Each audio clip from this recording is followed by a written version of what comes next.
Hello. Uh, Good morning, afternoon, evening, whatever it may be for you. For me, it's about 3:15 on Monday, actually. But I'm looking ahead to Thursday's readings, and it's a great gospel. There's one line. It's the last two lines that really grab my attention. It's, "But I tell you, you will not see me until the time comes when you say, 'Blessed is he who comes in the name of the Lord.'" For me, in my faith journey, the things that have always been uh, especially meaningful are those times in my life where a conversation, where prayer is conversational, where I hear the voice of God in a discussion with someone else, and I see the face of Jesus in someone that I'm interacting with. And there's that, "You will not see me until that time comes." And it just, to me, today's gospel is an opportunity for me personally, and hopefully for us, to consider those times in our lives where we may be especially vulnerable to not seeing God, and to be out in our life and kind of passing through with, as I've all too often used the expression, with blinders on, that when we put that lens of our faith on, we have that wonderful opportunity to see God directly in front of us. And I was reminded when I first read this years ago of an experience that happened years ago. It was I think the first year I started working here, and I believe Sean Sanford was still here, and he and I were facilitating a confirmation retreat for our eighth graders at the time, and it was over at the Stewart Country Day School, and I was new and young and unsure of what to do, and we did some large group stuff, but he did a workshop and I was doing workshops, and when they came into mine, I did this thing on the topic was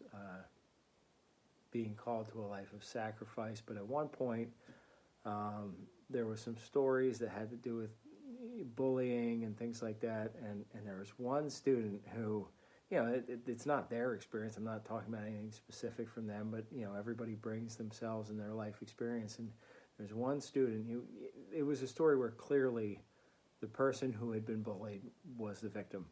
He had done nothing wrong. And there's one student there who just said, I forget, we'll make up his name, I forget now, but let's say his name was Ryan. He goes, yeah, but Ryan's a jerk.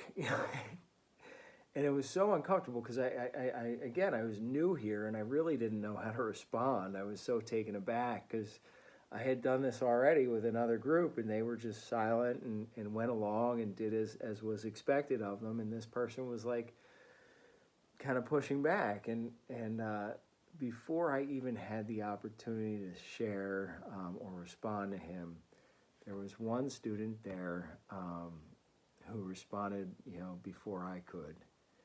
And I just remember it was almost like a stream of consciousness. She was just thinking out loud, and she said,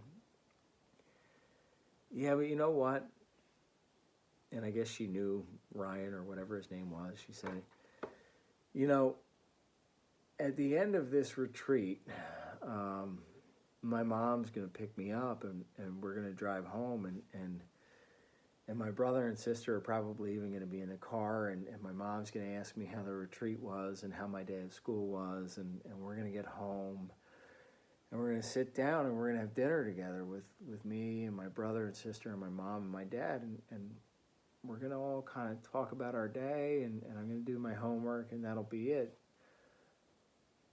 If I got picked up and I had to go home to a situation where my parents were in the middle of a really contentious divorce, where there was a lot of anger and a lot of frustration in my home, and I didn't feel safe,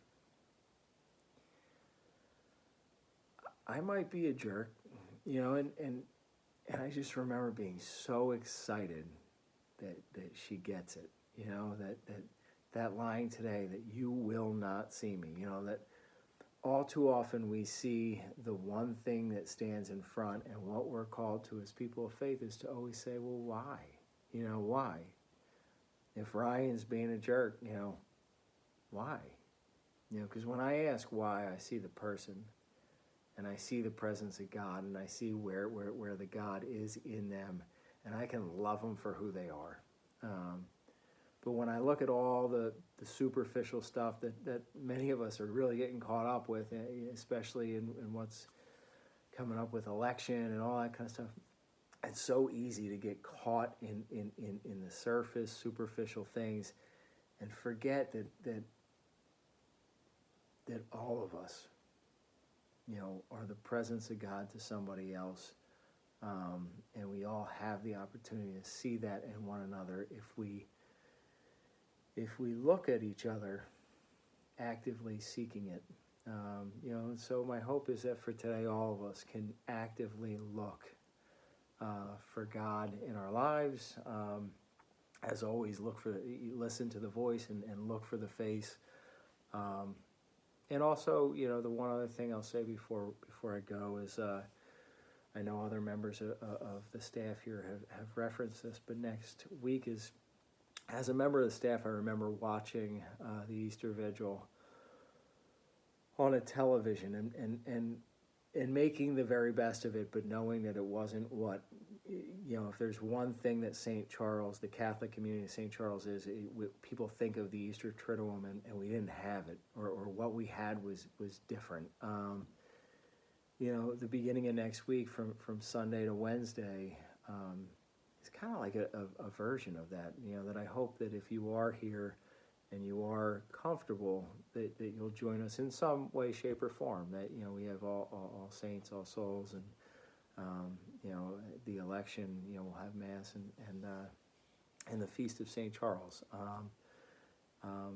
because that's a unique opportunity to come celebrate as a Catholic community. So I hope you are safe. I hope you are well and comfortable, and hopefully I will see you soon, and if not, I'll be back next week. Thank you.